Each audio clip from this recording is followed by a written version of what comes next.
All right, let's talk about silencing the noise and taking back control of your Facebook.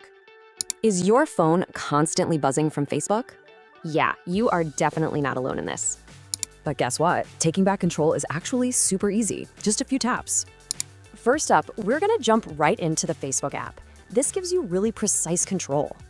So first things first, open the app. You're looking for that little menu icon. From there, you'll tap through Settings and Privacy to get to the main notification hub. And this is where the magic happens. You'll see everything from comments to friend requests. So you can just go down the list and turn off whatever you don't want to see. But what if you want to go a step further? Like total silence? We can do that. For this, we're actually going to leave the Facebook app and head to your phone's main settings. Now, the path is pretty much the same whether you're on an iPhone or an Android. If you're on an iPhone, it's seriously this easy. Just find Facebook and toggle it off. And for you Android folks, just jump into App Info and you'll find the same switch. But hold on, going completely dark isn't always the answer. Let's get a little strategic.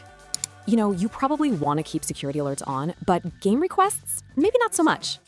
So why does any of this even matter? Well, it's about more than just a quiet phone. Think about it. Less distraction, better focus, and you even save some battery life. Win-win. Ultimately, this puts you back in the driver's seat. So, what will you do with that focus?